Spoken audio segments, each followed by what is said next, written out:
નમસ્કાર. શૈક્ષણિક વર્ષ 2026માં ગુજરાતમાં મેડિકલમાં રજિસ્ટ્રેશનની પ્રોસેસ છે એ ચાલુ થઈ ગઈ છે. તો એની વેબસાઇટમાં જે અપડેટ આવી છે એની સંપૂર્ણ માહિતી છે આ વિડીયોમાં આપવામાં આવી છે. એટલે આ વિડીયોને શરૂથી લઈને અંત સુધી જરૂરથી જુઓ. સૌથી પહેલાં તમે કોઈપણ બ્રાઉઝર ઓપન કરીને તમારે એમાં લખવાનું થશે MEDADM ગુજરાત. એટલું તમારે ખાલી લખવાનું થશે એટલે તમારી સામે આ રીતની વેબસાઇટ છે એ ઓપન થઈ જશે. એની અંદર તમારે લોકોએ મેડિકલ અને ડેન્ટલ છે લખેલું છે એની અંદર તમારે જવાનું રહેશે. હવે એની અંદર જશો એટલે વેબસાઇટમાં ઘણી બધી છે એ અપડેટ આવેલી છે. એ શું કહેવા માંગે છે આપણે વ્યવસ્થિત સમજીએ. તો સૌથી પહેલી અપડેટમાં એમ કહેવામાં આવ્યું છે કે તમારે લોકોને ગુજરાતની અંદર MBBS અને ડેન્ટલ આ બે અભ્યાસક્રમ માટે જ છે એ પિન પરચેસની પ્રક્રિયા ચાલુ થઈ છે. આયુર્વેદ અને હોમિયોપેથીની અંદર પિન પરચેસની પ્રક્રિયા ચાલુ થઈ નથી. ક્લિયર થઈ ગયું? તો જે વ્યક્તિઓને MBBS અને BDSમાં જ એડમિશન લેવું હોય તો એમના માટેની રજિસ્ટ્રેશનની જાહેરાત આવી છે. એના પછી instruction of online application and registration. તો તમારે ઓનલાઈન એપ્લિકેશન છે તો એનું તમારે રજિસ્ટ્રેશન કઈ રીતે કરવું એની સૂચના આપવામાં આવી છે. ઓનલાઈન એડમિશન તમારું આખું કઈ રીતે થશે એની પણ માહિતી આપવામાં આવી છે. કઈ રીતે તમારે ઓનલાઈન રજિસ્ટ્રેશન કરાવવું એની માહિતી આપવામાં આવી છે.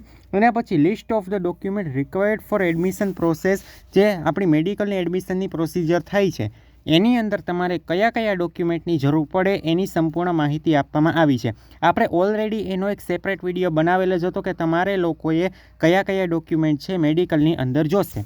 એના પછી ઇન્સ્ટ્રક્શન ફોર NRI કેન્ડિડેટ કે નોન રેસિડેન્સ ઓફ ઇન્ડિયન, કે જે વ્યક્તિઓ વિદેશના છે અથવા તો નોન રેસિડેન્સ ઓફ ઇન્ડિયન છે તો એવા વ્યક્તિઓ માટેની સૂચના છે એ આપવામાં આવી છે. એના પછી તમે લોકો જો અમદાવાદના લોકલ હોવ તો એમના માટે NHL કોલેજની અંદર લોકલ કોટા હોય છે તો એની અંદરની ઇન્ફોર્મેશન છે એ તમને આપવામાં આવી છે. પછી તમે જો સુરતના હોવ અને તમારે લોકોને સ્મીમેરમાં એડમિશન લેવું છે તો એમના માટે પણ લોકલ કોટા છે એ અવેલેબલ હોય છે તો એની માહિતી આપવામાં આવી છે. એના પછી લિસ્ટ ઓફ હેલ્પ સેન્ટર. તમે જ્યારે પિન પરચેસ કરી લ્યો, ઓનલાઈન રજિસ્ટ્રેશનની સંપૂર્ણ ફોર્મ ભરી લ્યો, એના પછી તમારે તમારા ઓરિજિનલ ડોક્યુમેન્ટ અને એની બે ઝેરોક્સ લઈને તમારે હેલ્પ સેન્ટરે જવાનું થશે. ક્લિયર થઈ ગયું? તો હેલ્પ સેન્ટર કયા કયા છે તમે તમારું નજીકનું છે તમે જોઈ શકો છો. એના પછી authority letter four original document verification.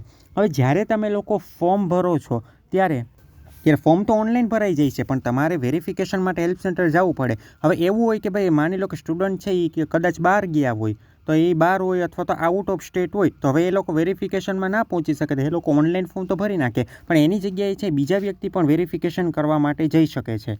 એ વ્યક્તિનું બીજા વ્યક્તિ વેરિફિકેશન કરવા માટે જઈ શકે છે તો એના માટે એ લોકોને ઓથોરિટી લેટર છે એની જરૂર પડે છે. એના પછી મેડિકલ ફિટનેસ સર્ટિફિકેટ, આ બધાને કમ્પલસરી છે એ. એના પછી list of MBBS institute with address અને BDS ઇન્સ્ટિટ્યૂટ છે એ આપવામાં આવી છે. ક્લિયર થઈ ગયું? પછી PWD કેટેગરીમાં તમે આવતા હોય તો એના માટેની કઈ કઈ સૂચના છે એ પણ તમે લોકો જોઈ શકો છો. એના પછી નીચે તમે જોઈ શકો છો BMS અને BHMSમાં અભ્યાસક્રમ માટેની રજિસ્ટ્રેશનની પ્રક્રિયા છે એ નવી દિલ્હીના કાર્યક્રમ મુજબ છે અલગથી કરવામાં આવશે. ક્લિયર થઈ ગયું? આની અંદર તમે એમાં ફોર્મ ભરાશે નહીં. સૌથી પહેલાં આપણે લોકો ઓનલાઈન રજિસ્ટ્રેશન છે એની ઉપર જઈએ છીએ. તો એની જાહેરાતમાં તમે લોકો જોઈ શકો છો કે શૈક્ષણિક વર્ષ 2026 અને 27 માટે મેડિકલ અને ડેન્ટલ સ્નાતક અભ્યાસક્રમના પ્રથમ વર્ષની બેઠકોના પ્રવેશ અંગે. તો એના માટેની એલિજિબિલિટી ક્રાઇટેરિયા શું છે? ધોરણ 12 કાં તો તમારે B ગ્રુપ હોવું જોઈએ અથવા તો AB ગ્રુપ તમારે હોવું જોઈએ. ક્લિયર થઈ ગયું? અને તમે એ પરીક્ષા કોઈ પણ વર્ષમાં તમે આપેલી હોય તો ચાલે. એવું એમાં કમ્પલસરી નથી કે તમારે લોકોએ બોર્ડની પરીક્ષા તમે 2026માં જ આપેલી હોય એવું કમ્પલસરી નથી. તમે 2020માં આપેલી હોય, 21માં આપેલી હોય, 22માં આપેલી હોય, 23માં આપેલી હોય, ગમે ત્યારે પણ તમે એક્ઝામ આપી હોય એ ચાલશે. પણ બીજો ક્રાઇટેરિયા શું આપ્યો છે? NEET UG 2026. તમે લોકોએ જો ચાલુ વર્ષની NEET UG આપી હશે તો જ તમે લોકો આમાં પાર્ટિસિપેટ કરી શકો છો. ઘણી વ્યક્તિ એમ કે ભાઈ મારે NEET 2025 આપી હતી, 24 આપી હતી તો હું આમાં પાર્ટિસિપેટ કરી શકું નહીં. નીટનું જે તમારું રિઝલ્ટ છે એની વેલિડિટી એક જ વર્ષની રહેશે. ક્લિયર થઈ ગયું? એમાં પછી તમે જોઈ શકો છો કે ઓલ ઇન્ડિયા રેન્ક પ્રમાણે લાયકાત ધરાવતા વિદ્યાર્થીઓ પાસેથી છે એ રજિસ્ટ્રેશન ચકાસણીનો કાર્યક્રમ યોજવામાં આવશે. તો સૌથી પહેલાં તમારે એ લોકોને પ્રવેશ સમિતિની વેબસાઇટ ઉપરથી ઓનલાઈન પિનની ખરીદી કરવાની છે. તો એ 31/7/2026 થી 12/8/2026. ખોટી ફોર્મ ભરવાની ઉતાવળ ન કરતા 2-3 દિવસ પછી છે એ તમે ફોર્મ ભરજો. અમે કઈ રીતે ફોર્મ ભરવું એની પણ સંપૂર્ણ માહિતીનો વિડીયો છે બનાવવાના છીએ. ક્લિયર થઈ ગયું? એના પછી ઓનલાઈન રજિસ્ટ્રેશન માટે 31/7/2026 થી 12/8/2026 છે સાંજે 4 કલાક સુધી તમે ઓનલાઈન રજિસ્ટ્રેશન કરાવી શકો છો. એના પછી હેલ્પ સેન્ટર ખાતે તમારા અરજીની ચકાસણી અને પ્રમાણપત્રોની નકલ ક્યારે જમા કરાવી શકો છો? 3/8/2026 થી 13/8/2026 સુધી. હવે આગળ વધતા પહેલાં તમને અમારા પેઇડ કાઉન્સેલિંગ વિશેની માહિતી આપી દઉં તો હવે તમારા લોકોનું કાઉન્સેલિંગ છે ખૂબ જ મહત્ત્વપૂર્ણ છે. ગમે એટલા માર્ક તમને આવ્યા હશે પણ સેજ કાઉન્સેલિંગમાં ભૂલ કરશો તો કોલેજ આડાવરી થશે. દર વર્ષે ઘણા લોકોને થાય છે. જો તમે એક નાની ભૂલ કરશો તો એની ઇફેક્ટ તમને 4-5 વર્ષ સુધી તમારે એ બીજી કોલેજમાં ભણવું પડશે. આ કોલેજમાં મળતું હોવા છતાં પણ બીજી કોલેજમાં જવું પડી શકે એમ હોય. ક્લિયર થયું? કાઉન્સેલિંગમાં તમારે કોઈ પણ પ્રકારની ભૂલ ના થાય એના માટે તમે અમારા પેઇડ કાઉન્સેલિંગ છે એમાં જોડાઈ શકો છો. એમાં તમારે લોકો અમારી સાથે જોડાશો તો એની અંદર તમને સંપૂર્ણ એડમિશનનું માર્ગદર્શન આપવામાં આવશે. કઈ રીતે ચોઇસ ફિલિંગ કરવી, શું કરવું એની પણ માહિતી આપવામાં આવશે. સ્કોલરશિપ અને લોન વિશેની પણ અપડેટ આપવામાં આવશે. તો એમાં તમારે અમારી સાથે જોડાવવું હોય તો શું કરવાનું છે, આ બંને મોબાઈલ નંબર તમને ડિસ્પ્લેની અંદર દેખાય છે. બંનેમાંથી કોઈ પણ એક નંબરમાં તમારે વોટ્સએપમાં મેસેજ કરીને સંપૂર્ણ જાણકારી મેળવીને અમારી સાથે જોડાઈ શકો છો. આ મોબાઈલ નંબર મેં ડિસ્ક્રિપ્શન બોક્સમાં પણ મૂકી દીધા છે. ત્યાં જઈને પણ તમે સંપૂર્ણ માહિતી મેળવીને અમારી સાથે કાઉન્સેલિંગમાં જોડાઈ શકો છો. હવે તમારે લોકોને ઓનલાઈન રજિસ્ટ્રેશન માટેનો પિન છે આ જ વેબસાઇટ ઉપરથી ખરીદવાનો છે. કેટલા રૂપિયા? 1000 રૂપિયા નોન રિફંડેબલ અને 10,000 રૂપિયા છે એ રિફંડેબલ સિક્યુરિટી ડિપોઝિટ છે એ તમે ભરી શકો છો. ક્લિયર થઈ ગયું? હવે એવું તમે ન માનતા કે 10,000 તમે ભરશો એટલે સંપૂર્ણપણે રિફંડ થઈ જ જશે. એમાં તમે જો નિયમ મુજબ કાઉન્સેલિંગના રાઉન્ડમાં ભાગ નહીં લ્યો તો તમને 10,000 પાછા નહીં મળે. ક્લિયર થઈ ગયું? હવે ઉમેદવાર ઓનલાઈન રજિસ્ટ્રેશન કર્યા બાદ તમે ઓનલાઈન પિન લઈ લીધો, રજિસ્ટ્રેશન કરી લીધું, એના પછી હેલ્પ સેન્ટર ખાતે તમારા અરજીની ચકાસણી તથા પ્રમાણપત્રોની નકલ જમા કરાવવા માટે અગાઉથી અપોઇન્ટમેન્ટ લેવાની રહેશે. હવે આ શું કહેવા માંગે છે, જ્યારે તમે પિન લઈ લીધું ને રજિસ્ટ્રેશન કરશો ને ત્યારે જ તમારે અપોઇન્ટમેન્ટનો ઓપ્શન આવશે. હવે એ અપોઇન્ટમેન્ટ તમારે લોકોએ છે લેવાની છે કે ભાઈ કઈ તારીખે કેટલી સીટ ખાલી છે ને એ બધું બતાવશે એ વસ્તુ. ક્લિયર થઈ ગયું? અને ઉમેદવારે પોતાની જાતે રજિસ્ટ્રેશન પહોંચતી પ્રિન્ટ લેતી વખતે અરજી ચકાસણી કરાવવા માટે સમય, તારીખ અને હેલ્પ સેન્ટર છે પસંદ કરી શકે છે. ક્લિયર થઈ ગયું? માની લો 4 તારીખે તમારી પાસે સમય ન હોય તો તમે 5 તારીખનું પણ જોઈ શકો છો. એમાં કેટલી સીટ છે, શું છે એ પણ જોઈ શકો છો. હેલ્પ સેન્ટરનો સમય તમે ખાસ જોઈ લેજો કે ભાઈ સોમવારથી શુક્રવાર 10 કલાકથી સાંજે 4 કલાક સુધી અને શનિવારે 10થી 12 કલાક સુધી છે એ રહેશે. જાહેર રજા અને રવિવારના દિવસે હેલ્પ સેન્ટર ખાતે છે અરજીની ચકાસણી બંધ રહેશે. ક્લિયર થઈ ગયું?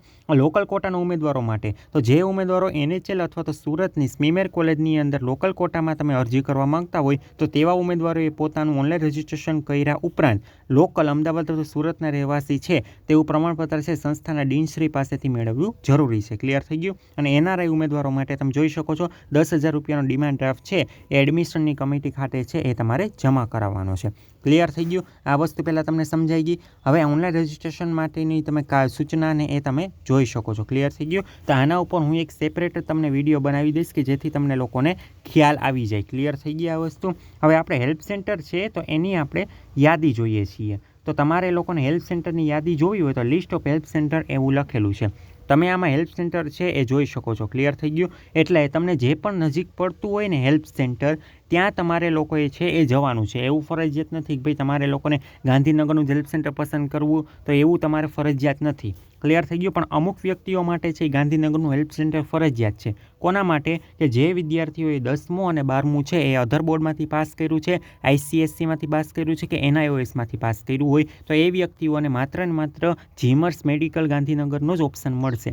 OCI ઉમેદવારો માટે હોય, NRI ઉમેદવારો માટે હોય, સંરક્ષણ કર્મચારીના પુત્ર અથવા પુત્રી હોય, IAS, IPS, IRSના અધિકારીના પુત્ર પુત્રી હોય અથવા તો ગુજરાત રાજ્યની બહાર જવાહર નવોદય વિદ્યાલયમાંથી ધોરણ 12 તમે પાસ કરેલું હોય તો તમે લોકો છે ગાંધીનગર હેલ્પ સેન્ટર મળશે. બાકીની જે લોકો ગુજરાતના જ છે તો એ વ્યક્તિ આમાંથી કોઈ બી હેલ્પ સેન્ટર તમારું ડોક્યુમેન્ટ વેરિફિકેશન છે એ કરાવી શકો છો. એના પછી તમને આપવામાં આવ્યું છે મેડિકલ ફિટનેસ સર્ટિફિકેટ. હવે સૌથી પહેલાં એના માટેની કઈ પ્રોસિજર કરવાની એ હું તમને સમજાવું. જુઓ, મેડિકલ ફિટનેસ સર્ટિફિકેટ એની ઉપર તમારે ક્લિક કરવાનું. જેવું ક્લિક કરશો એટલે તમારી સામે આ એક પાનું ઓપન થશે. હવે આ જે પાનું તમારું ઓપન થાય છે આની તમારે પ્રિન્ટ કઢાવવાની છે અને પ્રિન્ટ કઢવીને કોઈ પણ MBBS અથવા તો MD ડૉક્ટર પાસે છે આ ફિલઅપ કરાવવાનું છે. એ તમને છે એ આમાં કંઈ તમારે લાંબી ચકાસણીને એવું ન હોય. ક્લિયર થઈ ગયું? તમારી સર્ટિફિકેટ એ તમને આપી દેશે. આ તમારે એની પાસે પ્રિન્ટ કઢાવીને કોરું લઈ જવાનું છે અને એની અંદર છે એ ડૉક્ટર MBBS અથવા તો ફરજિયાત MD જોવા જોઈએ એ તમને સંપૂર્ણપણે વિગતો છે એ ભરી દેશે. ક્લિયર થઈ ગયું. બીજા કોઈ ડૉક્ટર નહીં ચાલે, માત્ર MBBS અથવા તો MD હોવા જોઈએ. ક્લિયર થઈ ગયું. તો આ માહિતી છે આપી દીધી છે. પછી તમે MBBSનું લિસ્ટ છે એ પણ તમે લોકો જોઈ શકો છો, ક્યાં આવી છે, શું આવી છે, કેટલી કોલેજો છે. તો ટોટલ 41 કોલેજો છે એ તમે જોઈ શકો છો. તો એ જ રીતે BDS છે તો એની અંદર પણ જોઈ શકો છો. ક્લિયર થઈ ગયું. તો આમાં તમને જો કોઈને કંઈ ક્વેરી હોય તો નીચે કોમેન્ટ બોક્સમાં લખો. હવે ઓનલાઈન ફોર્મ કઈ રીતે ભરવું, શું કરવું, એનો ડિટેલમાં વિડીયો છે એ આ ચેનલમાં આવી જશે. એટલે જો તમે ચેનલમાં નવા હોય તો આ ચેનલને લાઇક, શેર અને સબસ્ક્રાઈબ કરવાનું ના ભૂલો. અને આવી જ માહિતી માટે તમે અમારા વોટ્સએપ ગ્રુપ તથા વોટ્સએપ ચેનલ બંનેમાં જોડાઈ શકો છો. બંનેની લિંક નીચે ડિસ્ક્રિપ્શનમાં મૂકી દીધી છે. અને એના સિવાય પણ જે વ્યક્તિ અમારી સાથે પર્સનલ પેઇડ કાઉન્સિલિંગમાં જોડાવા માંગતા હોય એ વ્યક્તિઓ બંને નંબરમાંથી કોઈ બી નંબરમાં વોટ્સએપમાં મેસેજ કરીને અમારી સાથે પેઇડ કાઉન્સિલિંગમાં જોડાઈ શકે છે.